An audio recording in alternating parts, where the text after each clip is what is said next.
Well, we turned over every rock, and there isn't a single business process that hasn't been touched or modified. We had to remove well, this is the way we do it from the lexicon. Just, you can't say that. The answer is, why can't you make this work? Not, this is how we do it, or this is what I want. No, why can't you make this work? Because if you can't start there, you have no prayer of implementing a piece of software the way it was originally coded. Hello, this is Tim Hayes. I'm the CIO at Mountain West Farm Bureau and 360 Insurance. Welcome to the future of insurance. Tim, it's good to sit down with you again. I've gotten to spend quite a bit of time with you hearing the story, and I'm excited to have another way to bring that out. Obviously, it's in the third Future of Insurance book, but we'll share a little bit more with people today. So welcome to the show. Hey, thanks, Brian. It's good to see you again and talk to you. I really struggled as I was thinking about this conversation because there's so much to the story, and your story, one of putting in a new cloud solution, a core solution, I should say, on the cloud. It's such a common conversation and problem in the industry. It takes everyone way longer. Forget the cloud for a second, just new core, whether it's the whole core or one piece of it, takes everyone longer than they planned. The scope is less than they thought it would be, and the cost is multiples, not percentages, but multiples higher. So, like, my running joke that people on the show have heard me say before is, like, you're in year 8 of your 3-year core system implementation plan. You guys had a dramatically different experience, but it didn't just happen. There were a lot of very specific things that you did and ways that you looked at the problem, the opportunity, to make sure it didn't happen.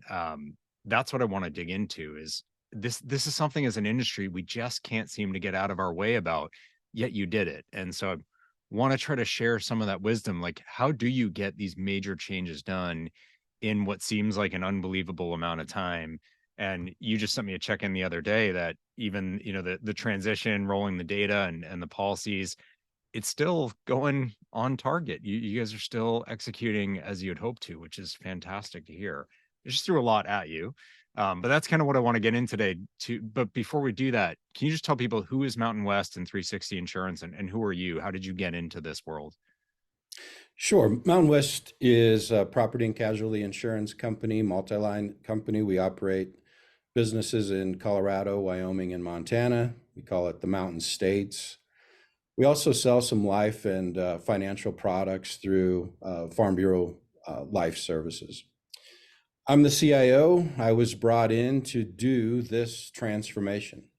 This was my job. This was the prerequisite in the job interview. We want to modernize our systems. We can't stay where we've been.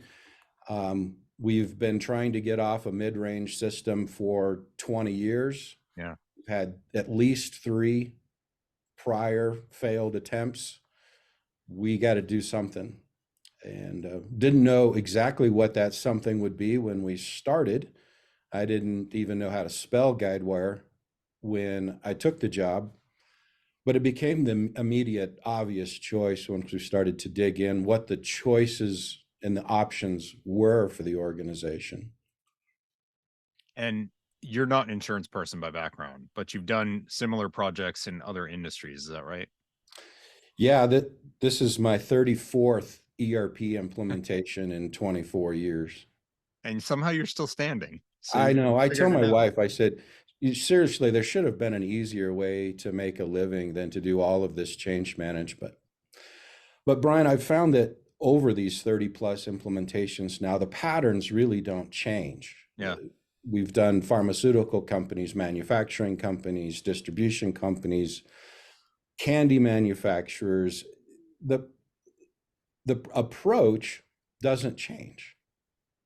So when you think about these projects you were describing earlier, as they got to the end and I need more time. I got a 3-year project and I need more time, or I got to the end and I need more money, or the scope changed. This, Brian, is a fundamental flaw. This is program management. This is program discipline. I'm convinced that these programs don't go off the rails in the last 90 days. Yeah. They start off the rails in the first 90 days. I fully agree.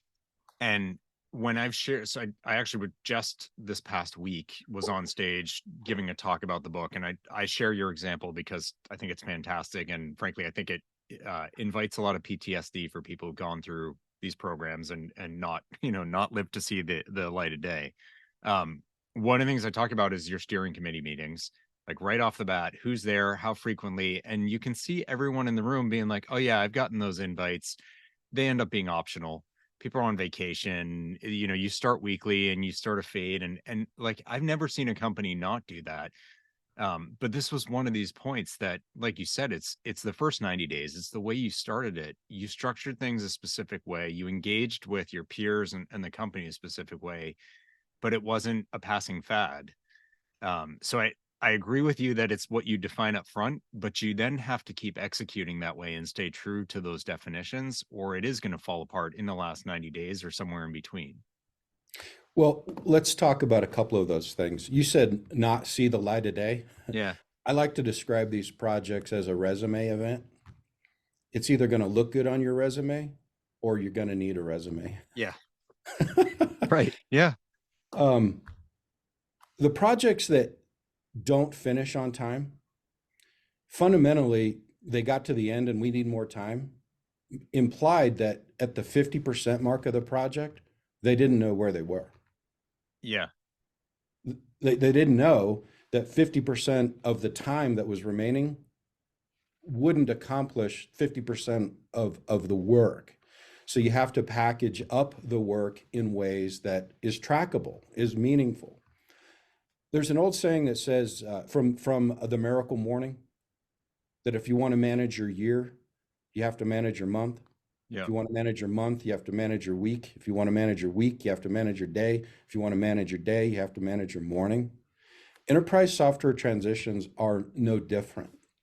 You have to know what a day's work in a day looks like, and you have to know whether you've completed it or not. Yeah. You mentioned the steering committee. When I started this, they were accustomed to quarterly steering committee meetings. And I said, no, we're going to meet every week. And they said, no, we don't do that. Maybe once a month. And I said, no, we're meeting every week at a defined time that's blocked on everyone's calendar because we need to be able to make decisions at speed once Yeah. on this project. At a certain level of the project, you're not empowered to make some of the decisions that you're going to need to make. And you cannot wait a month. You cannot wait a quarter to get strategic direction. So we met and continue to meet every week. Now, Yeah. it's not a 4-hour, let's review the project meeting. It's 30 minutes. Yeah. It's 30 minutes by design. And the first agenda item is, here are the decisions we have to make before anybody can leave. So just so you know, Yeah.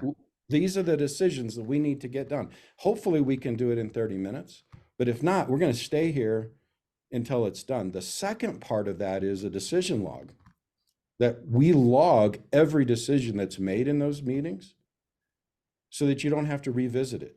Yeah. For example, 90 days later, you want to revisit a key decision. Some stakeholder wants to revisit. Hold on, let me check the log. Oh yeah, we made that decision 90 days ago and you were there, and Yeah. this was the decision that you made. So unless you're going to take it back to the steering committee to say, I want to make a different decision based on new information, this is the decision we're doing. Yeah. Again, the key is, how do I make decisions at speed one time? Yeah. Well, I keep like getting ahead of myself because I want to dig into a lot of these specifics, but maybe for framing, what was the project? So the scale, the products involved, the time scale that you were looking at, and functionality wise or functionally, is this just claims? Is it just you were doing the whole shebang? This was everything, right? All core systems, billing, policy, or underwriting and claims, right?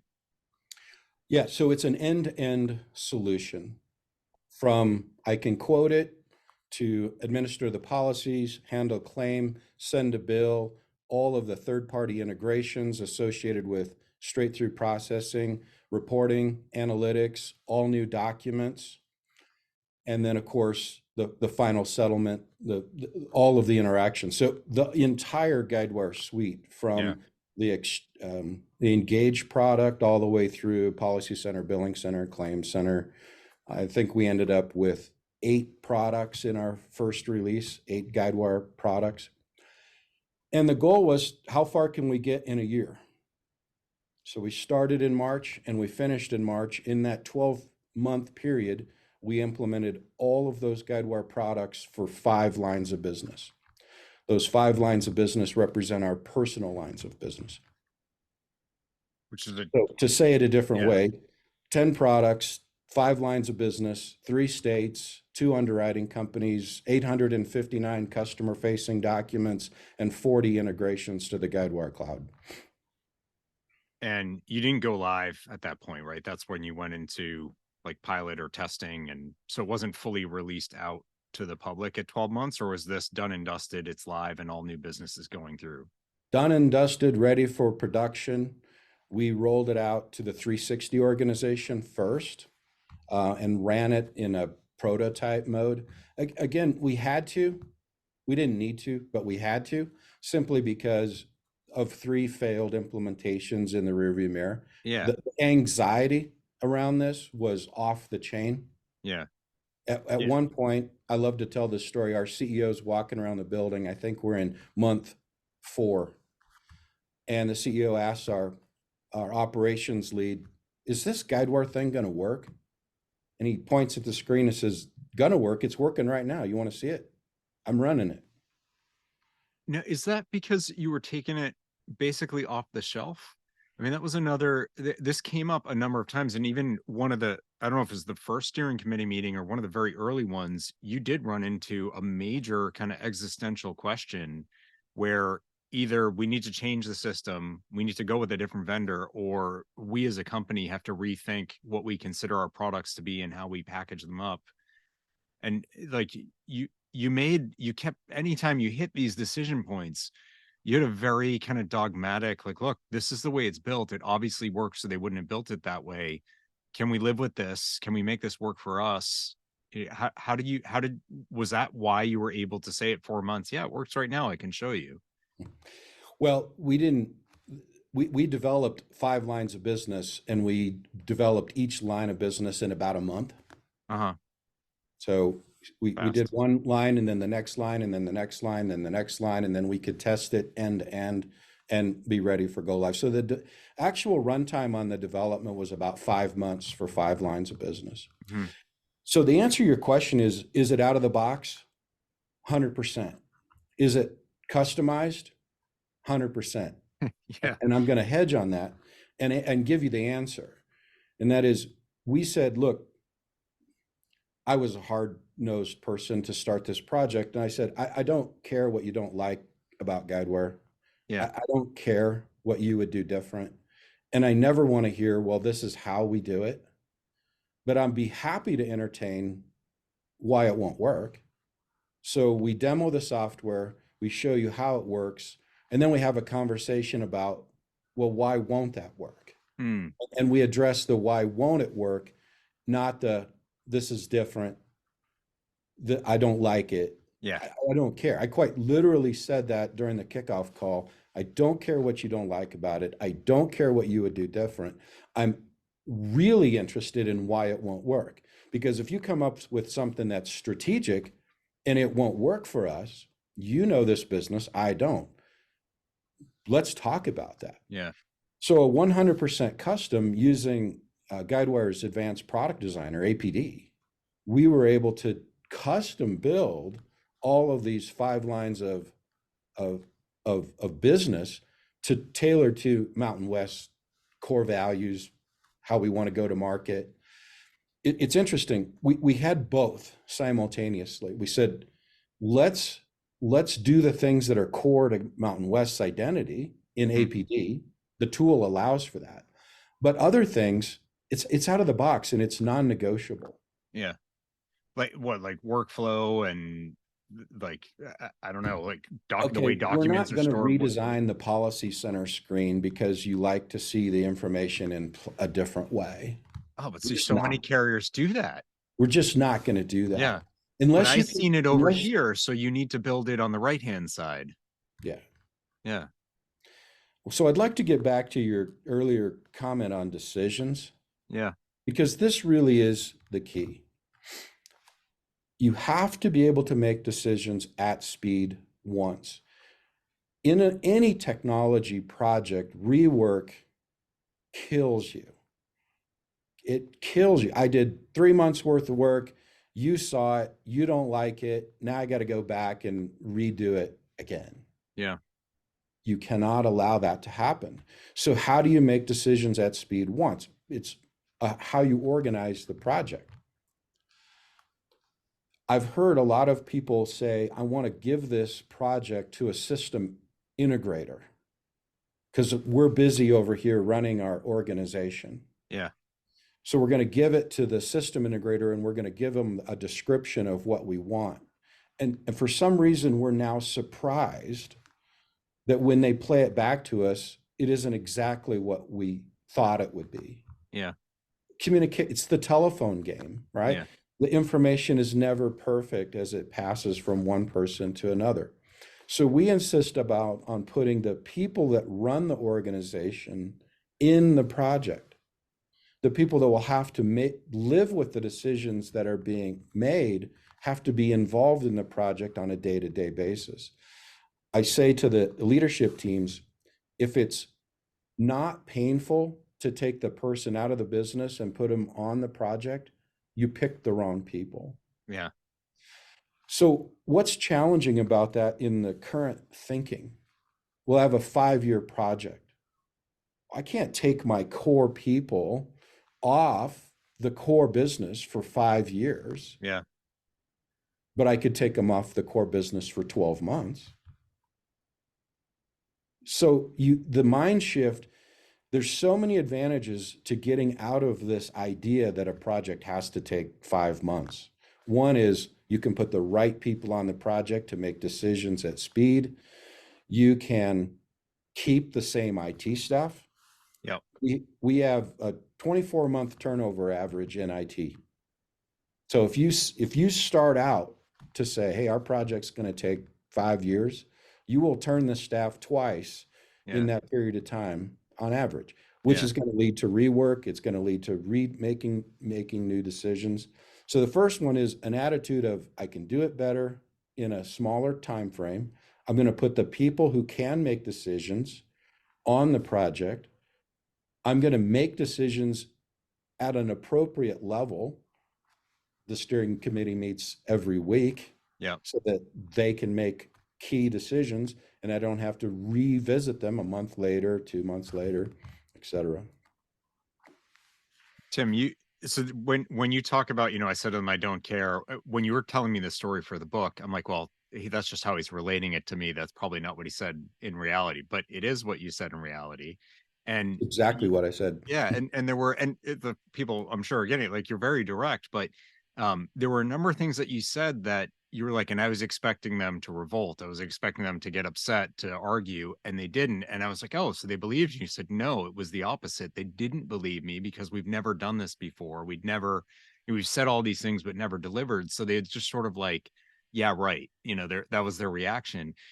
But fast forward, it came to a place where you said, you couldn't ask them to take longer. You couldn't ask them to not take it off the shelf because of all the benefits from upgrades and other features and access to new tools that it brings. That it really does seem like, and this is the point the Guidewire staff made, was it really was more than just a new system. It was instilling a different way of thinking about these possibilities within the Mountain West team. That it's like people got religion through the project and recognizing, no, if we're this honest and direct with ourselves, then the sky's the limit. Well, we turned over every rock, and there isn't a single business process that hasn't been touched or modified. We had to remove well, this is the way we do it from the lexicon. Just, you can't say that. Yeah. The answer is, why can't you make this work? Not, this is how we do it, or this is what I want. No, why can't you make this work? Because if you Yeah. can't start there, you have no prayer of implementing a piece of software the way it was originally coded. Yeah. And this is not Yeah. just unique to insurance. No, it's like you said, 34 other Manufacturing, words. Yeah. distribution, it doesn't matter. It's all the same Yeah. processes. We're making promises, we're bringing in raw materials, we're delivering on those promises, we're sending a bill. People think that their businesses are so unique, but they're not. Yeah. The core You've the seen that. core business processes do not change that much. Well, and people are people. So I'm sure in every one of the industries you've done this in, you've gotten people who are like, well, but this is how we've done it, or we've never done it that way. You know, same thing, different side of the coin, but it's the same pushback that I want what I'm comfortable with. And I'm sure that goes on in every single industry. Well, let's say that about in 2009, we did this approach for the first time, where you don't show up and ask people what they want. Because if you ask people what they want, they're going to tell you exactly what they have. Yeah. Just new. I want exactly what I have, just new. We don't do that very often in very many aspects of our life, but somehow in enterprise software, it's don't change anything for me, right? Yeah. It doesn't work. So in 2009, we started a process to say, we're going to demo the software for you. We're going to demo it. Early and often is the phrase. We demo early and often. Yeah. So we started out with product demos, showing people, here's how the software works out of the box. If we can customize it with your data, we show you, here's your data working in this system, and demo it. And ask the question, why can't you make this work? What do you do different today? What's unique or strategic about what this represents for you? And then every 30 days, we demo the software again. So it's a key component of the methodology is a demo, a working demo. In fact, our product owners kind of lost their mind when I said, there will be no contractors on the keyboard during product demos every month. No, you have to run the demo. Well, at first it was, I'm completely scared to do this. Yeah. And I said, look, nobody's going to try to embarrass you on these, because this is a couple hundred people on these demos. Magic of Zoom meetings, right? We can get a couple hundred people on a Zoom call to see the demo. And I said, nobody's there to laugh at you. This is not, but you need to understand it well enough that you can demo it. Now, by the end of this process, the people were proud. I want to show you what we've built over the previous few months, and I want to show you what we've built. And so it went from, this is scary, I can't possibly do this, to let me show you what we're doing in my center and what we've done in Policy Center, what we've done in Claim Center. Let me show you this integration. Let me show you the new documents that we created. Yeah. Tim, there's another piece to that when you were talking about hiring an SI or a vendor to do something, that I thought you were going to go into, that sounded like another critical sort of definitional thing for you, is ownership. And, you know, you talked a lot about, we hire a system integrator or some vendor, and then things don't go well and we blame them for it. You know, we told them what we wanted, we got something back that wasn't that, it's their fault. And what you said to me is, no, it's always our fault because we hired them and we're the one who gave them the requirements and we manage them. It's on us. It's not on the people who delivered it. Even if they screwed something up, ultimately we have to be responsible. When you talk about it, even at this micro level of, hey, you built this, it's going to get demoed, you do the demo. There is, again, a sense of ownership for it, that it's a cultural shift for people, that like, we often are looking for, who do we blame when this isn't okay so I can protect myself, or how do I shield myself from being seen to have screwed up? Whereas you were trying to instill this sense of like, no, ultimately it's you did it, you own it, good and bad. And that leads people to just have a different take on the work product and how much they're willing to invest of themselves, because they're on the hook either way. Yeah, there's some that run around the project and say, this too shall pass. Yeah. If I just hide or I ignore it, I won't have to change anything because I'm Yeah. comfortable where I'm at. So it starts with a top-down empowerment from the top level of the organization. This is no, this is a significant investment of time, talent, and resources for the organization. It will be a priority for you. It will be perhaps your number one priority, and you will participate and you will be involved. And we own the outcome of this solution. Yeah. Tim, there's so much more to the story. And I give you a lot of credit for being honest about this, because we've all been to conferences where people present about whatever thing they put in and how perfect everything is. And we all know that's not reality.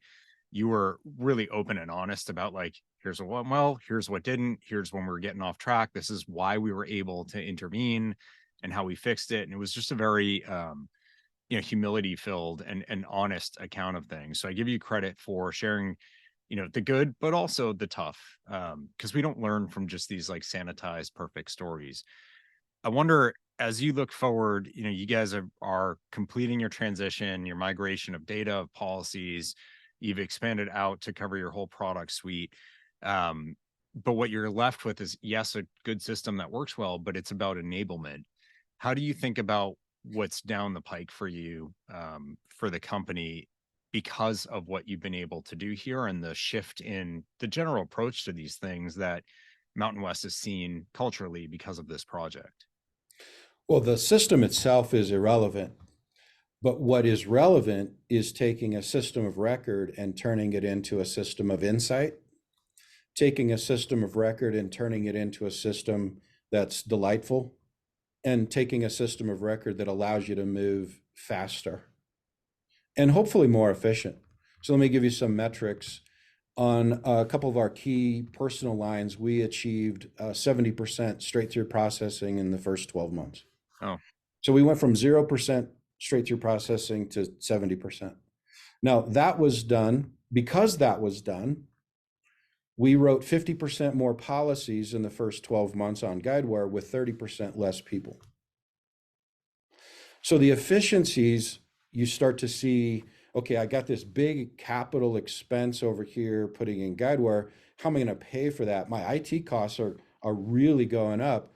yeah, Well, the only way to pay for that is over here in the operational side. And so that evidence is starting to come back to say, yeah, we are getting the efficiency gains that we were looking for, but speed is the bigger one.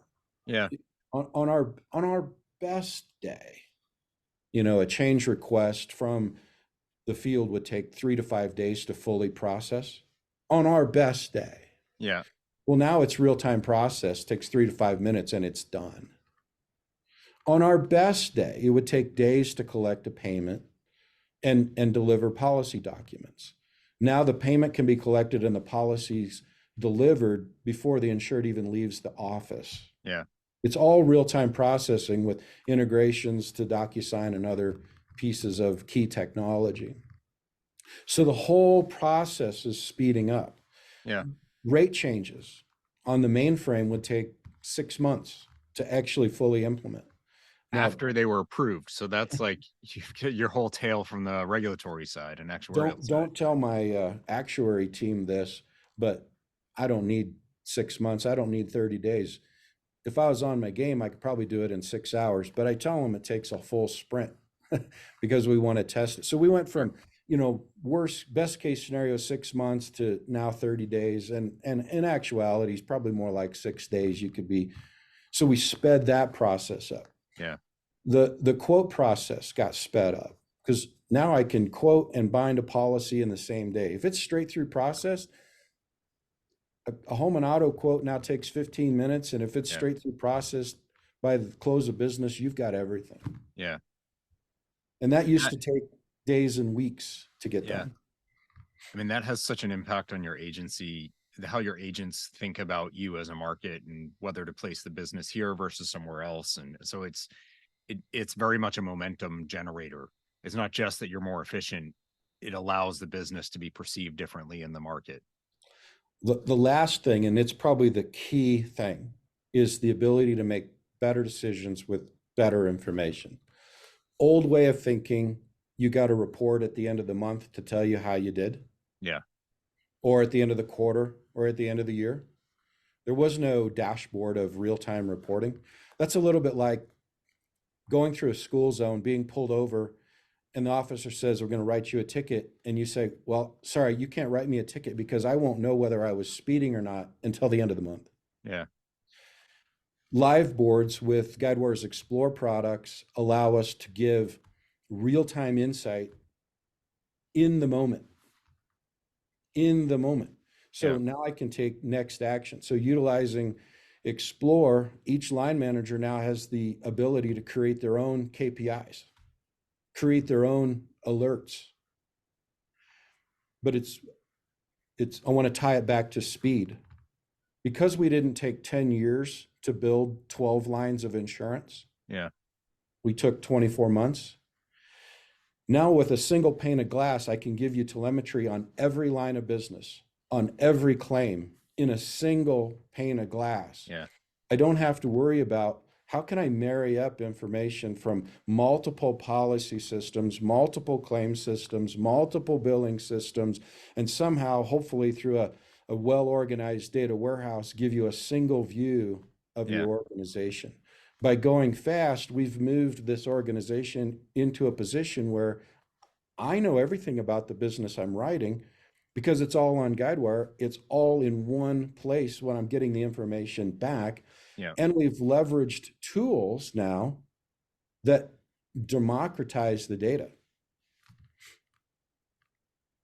It's going to be just given you didn't mention it in this discussion how many systems you had before, but I know that was part of your onboarding was looking through like getting a sense of what are all the systems we have, and you stopped counting at some point because it was like 300 or something, and you gave up on the exercise because it was already too much. But then the number that weren't supported, like all of it, and I think every single person listening who's worked at any business, not just insurance, but any carrier, broker, or whatever, you're hearing that, you're like, yeah, that's probably where we're at too. Whether we're aware of it or not is a different question, but probably not that far off. And it does have this stranglehold on your ability to just understand your business on an ongoing basis and make better decisions in real time.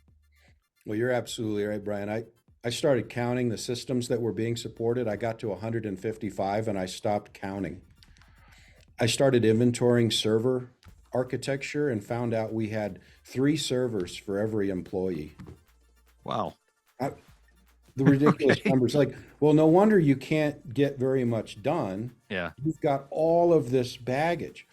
I mean, in one case, kind of an extreme case, because you're talking mainframe technology, trying to go through a modern platform, I found 5 applications that it took to print a document. Oh, Gosh, Brian, what could go wrong? yeah. If printing a document for a policyholder takes 5 pieces of software in order to get it in the right format to get it out the door. Yeah. And now it takes 1 plus. Guidewire Yeah. plus 1. Yeah. Well, and if there was a problem, then there would have been a 6th to solve for that problem, and then a 7th to solve for that. That's it. It's like, you take a drug, it has side effects, so we got to give you other drugs for those side effects, and then there's side effects from that. So you end up on 73 prescriptions a month just for that one thing is what it all started with. Well, because we've been slow at replacing these core systems, because I don't know what, we're risk averse, we're insurance companies. This core system's been sitting at, we bolt on this, we bolt on this, we bolt on this, we bolt on this. They don't have parallel upgrade paths. Mm-hmm. And so we find ourselves in this horrible situation where I actually can't upgrade this because it's not supported over here, and there's no upgrade for this over here. And now I'm just kind of stuck living with what I've always had because I can't figure out how to get out of this upgrade conundrum. Yeah. Tim, I could keep you here for literally hours. The hardest part of writing the Mountain West Guidewire story was figuring out which one of your quotes to put as a pull quote on the side. There's so much to it. I hope people are taking something from this, and I hope we haven't just gotten them like on the floor shaking in pain from all the past experiences or current experiences that they're remembering all too well. I can't thank you enough for coming on, and frankly, for the amount of time you've given me over the past, about a year ago that we met at breakfast at the last Guidewire Connections. where this all started. But I really, I love the story. I didn't have to live through it, so I'm sure it had plenty of tough moments, but what you have done, um, I love holding up as an example to the industry of why we need to stop making excuses. We can do this differently, but it's going to take some real effort. And I appreciate all you've shared around what that effort could be. So thank you for joining me. Thank you to Tim for taking some more time out of his day to share with me so I could share with all of you about the story of what they've done at Mountain West Farm Bureau, along with Guidewire, to not just replace everything in the core, the full suite, but to move the company to the cloud. Two really big feats. Uh, it's not something, neither of them is something that many of us has seen go successfully, smoothly, um, or even finish at most of the places that we've looked at, if not any. And yet they did both. They did it as they planned to do it within the time that they allotted, and it went well. Not without hard moments, not without some downs to those ups, but they got through it. They learned a ton, and they didn't just end up with better tools and systems, and they have a lot of efficiency that came from that, but they also transformed the nature of the organization, the culture of the organization around how they embrace situations like this. And I think that's where the real learnings are. And of course, look, you can get so much more from this story and the explicit learnings from it, and even more detail behind it. So you can think about, how do I make that happen where I am, if you read the case study in the book. But Tim gave you the gist of it. It's about being willing to make tough decisions rapidly and being honest with yourself about what you really should be doing, and not just redoing what you've been doing because it's what you've been doing. You know, being willing to challenge yourself and have the humility to say, well, the way we were doing it, maybe it's not perfect. Maybe we shouldn't just do it that way going forward, because we probably wouldn't be looking for a new solution if that was so great. You know, I think we often fail to be honest with ourselves about that we wouldn't be trying to do something new. We wouldn't be trying to find new tools if what we were doing is so great. And yet, when we go to design those new tools or implement them, we often handcuff them to work like we've been working. And when we're challenged about that, we fall back on, but it's always been this way, or this is how we do it, or we've never done it this other way. And none of those is a valid business case. Those are points of discomfort, and we should be aware of them. But to Tim's point, the question isn't, is this different from what you've done? Or is this a new way of looking at it? It's whether you can work this way or not. And if the genuine answer is no, then we need to find a solution. But if you can get the job done with these new tools as they are without changing them, but it's different for you, ask yourself, is that difference going to support you or hold you back? Is that difference going to keep you from taking advantage of new opportunities, taking advantage of future upgrades or other tools you can more easily connect, if you had that standard way that this particular tool set came off the shelf? That simplicity has paid dividends for Mountain West. And there's a whole lot more to the story that Tim and I talked about offline, that some of it's in the book, but even just in the few short months since the book's come out, they've done even more. They have newer versions. They've upgraded from what they were on with the Guidewire cloud since the book came out. It's not been that long.